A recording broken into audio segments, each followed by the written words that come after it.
it takes around 3 modules for this, or 3 topics in prayer. And taking it separately sa fasting, even fasting itself is a very broad, napakalaking topic. And because of that, really, itatouch lang natin ano yung gusto ng Panginoon ngayon na i-reveal sa atin. But for sure, this topic as well as yung subject na ito is sabihin na natin, prayer itself. This is the very challenging klase ng commitment in every church. Whether local church dito or even in the other parts of the world. Churches are always facing the challenge of having least attendance ng prayer. In every prayer session, makikita mo, pag nag-attendance, talagang napakaliit ng attendance. And it is not only sa isang simbahan, almost all of the pastors and even the rest of the churches would say na talagang pag prayer meeting na, maliit lang at kukunti lang talaga mag-attend.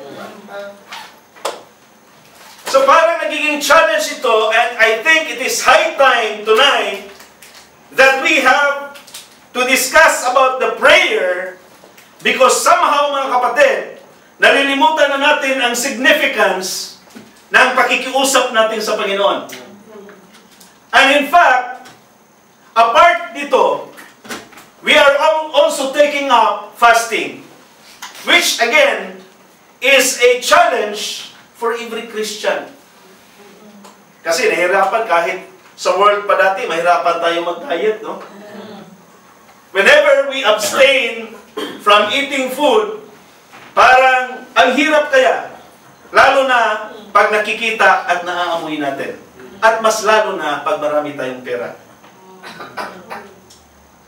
And so fasting becomes a very difficult practice, especially for Christian believers.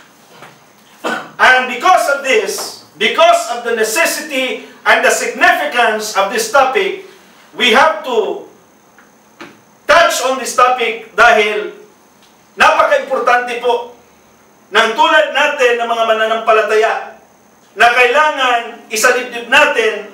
And we have to know it from the scripture also, so that it becomes a practice, kasi ito'y napakalaking kulang po na mga nangyayari sa mga mananampalataya. And I am no exception to that. And so therefore, the topic is the power of prayer and fasting. Because most often than not, nalilimutan kasi natin, pag nalilimutan natin ang isang bagay at hindi natin na-appreciate, parang mawawala na sa isipan natin. Parang mawawala na sa sirkulasyon natin. Parang hindi na nagiging habit. Pero ang isang bagay, pag binalik-balikan at naiintindihan mo at may sa puso mo, magiging habit siya, hindi na siya magiging burden. Because in truth, many Christians feel the need for this. Why? It becomes a burden to them. To us. Sorry to speak, to us. Ito yung palaging nalilimutan, na-disregard at na-ignore. And this is a very important component ng ating principles as Christians. And so therefore, if we continue, it's very important for us to understand. Now, there might be, because we cannot discuss all of this, it will not be enough. If we go down to the basic, talagang napakataas po ng topic na to. And so, let us go further. So, what is prayer? In English language, yung prayer is largely defined by the idea of asking. It's a basic concept here is, it is a heartfelt request. And the Jewish concept of prayer, however, in Hebrew word, it is called tefillah.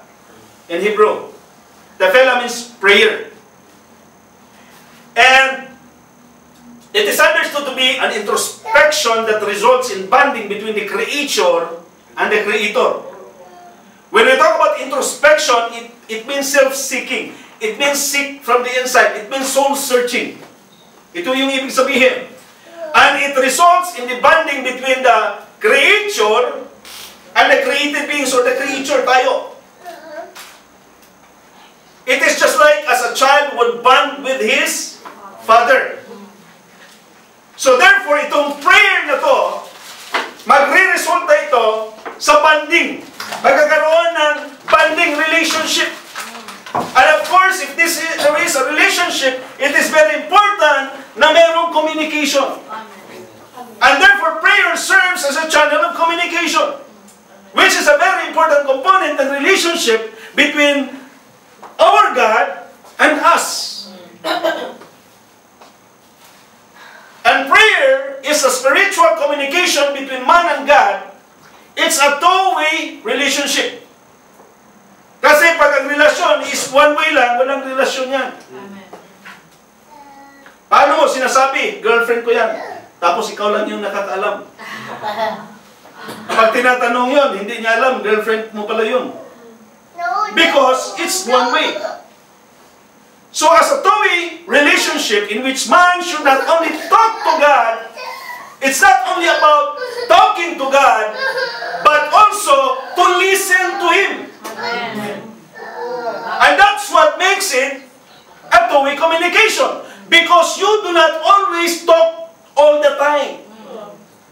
When you talk, you also listen. That means there must be some voice talking to you, talking back to you. When you ask, when you pray, that means you are talking to God.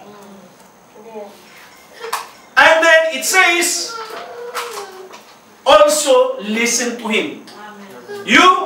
We, us, can listen to God through His Word, through the ministers who do the sermons, who do the preaching, and even those circumstances that we may face.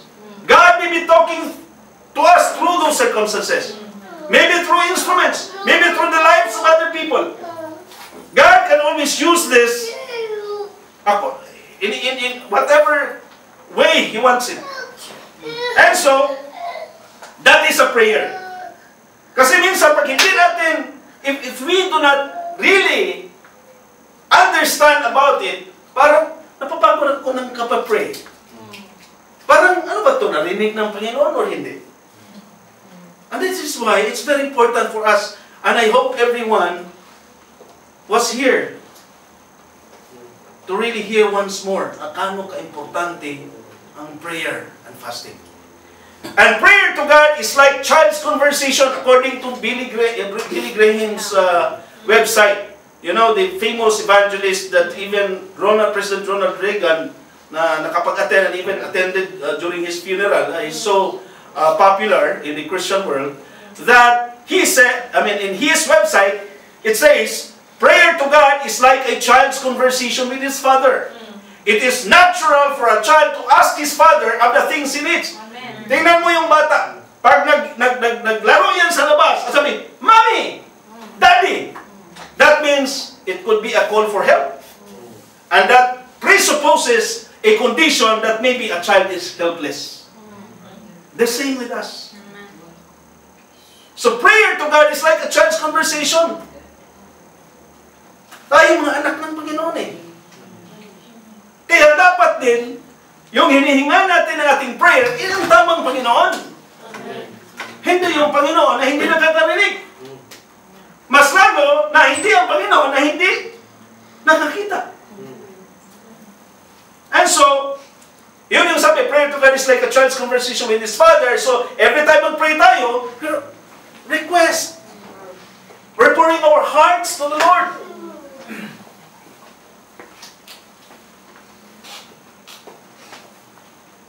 Sabi sa Jeremiah 33:3, we call this one always has the telephone number of the Lord. Sabi dito, call to me. According to Prophet Jeremiah, call to me, and I will answer you, and show you great and mighty things which you do not know. So kung makikita mo dito, ano mo tayo. Call to me. At anong sabi niya? I will answer you. Amen. Palakpakan natin, Panginoon. See, it's very assuring. I will answer you, and it's not only answering you, showing you great and mighty things na hindi mo ma-imagine, na hindi mo ma-expect. It could be an overflowing blessing na hindi mo ma-quantify, hindi mo ma-count, because He is God. See, call to me and I will answer you. Call to me, this is a prayer. Pag tinatawag natin, Panginoon, it's a form of prayer. Sabi yun sa Matthew 7:7. But before I proceed to that, call to me, okay, later on. Okay, sabi sa Matthew 7:7, ask and it will be given to you. Seek and you will find. And knock and it will be open to you. See? Amen. It presupposes na dapat hingi tayo. Prayer is not about hide and seek. Na parang sabihin natin, Lord, alam mo naman kung anong hiningi ko, hindi na ako dapat mag-ask pa. That is wrong. That is wrong. Why?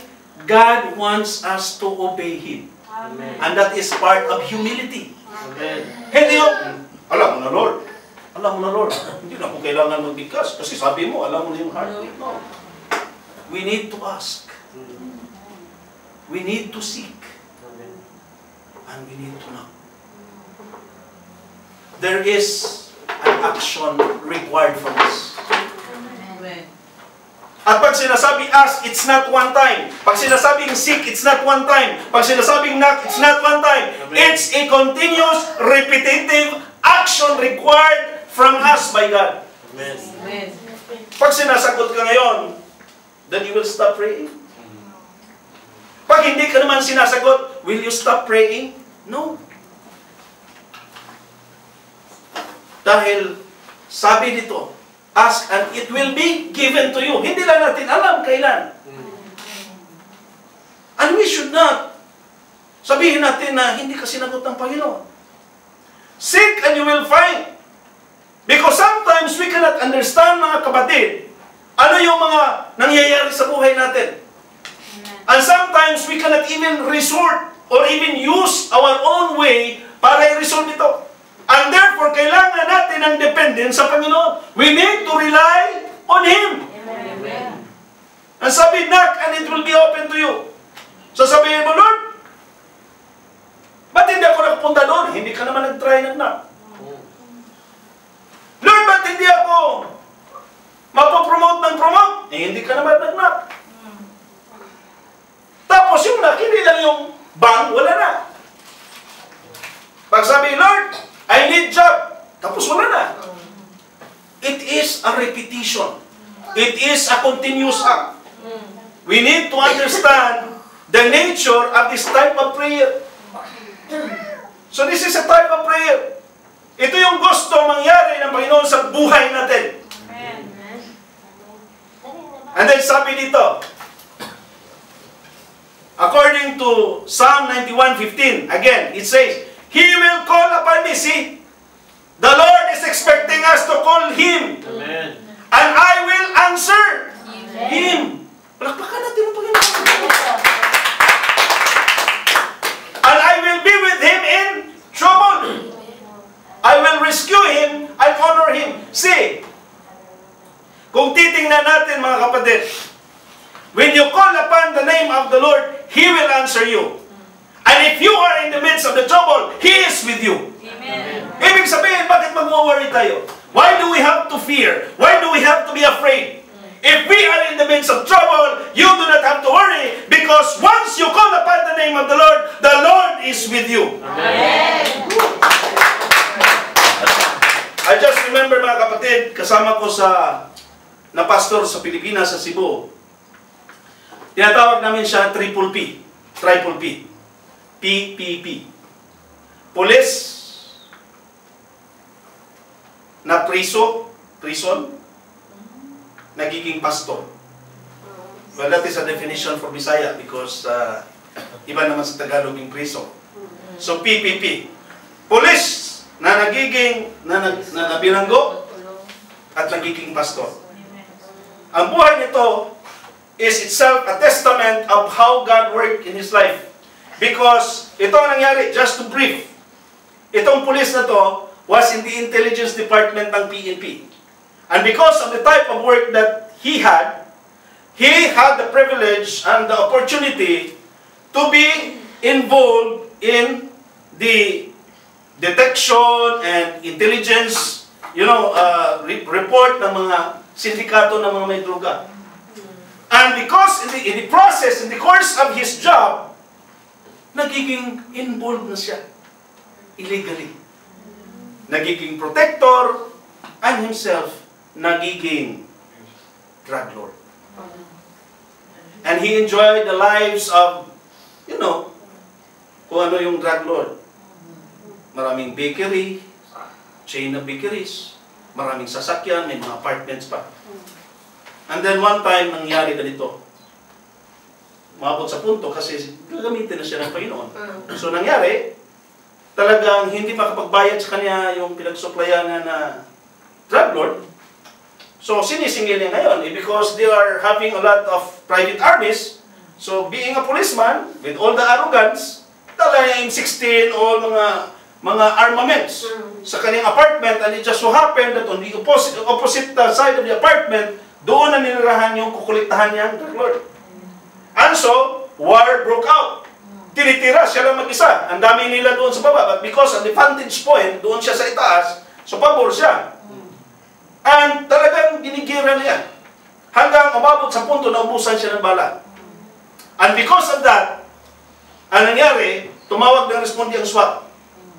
And they came, nangyari doon sa Cebu. It was in 2012.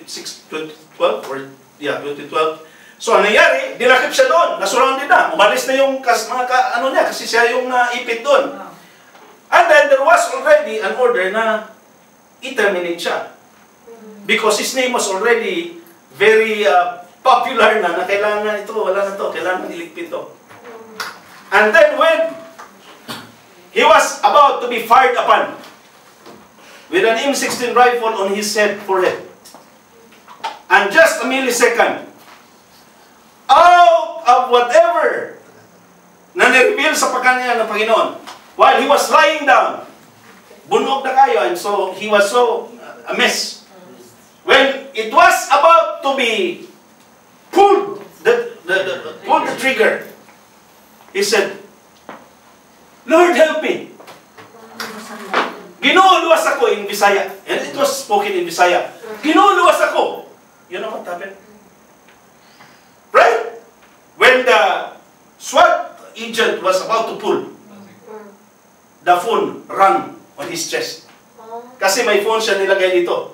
Nag-ring. So, sino yan? Dinampot ng agent. Pagdampot niya, then there was this high-ranking officer, even senior than the one who was talking to the phone. Huwag niyong galawin yan. Dalhin niyo yan sa opisina. So there was a divine intervention, and I would like to present you. Ito yung tao na yan. Yung sa center. Bumisita sila sa bahay namin. That is Pastor Ruben Peratir.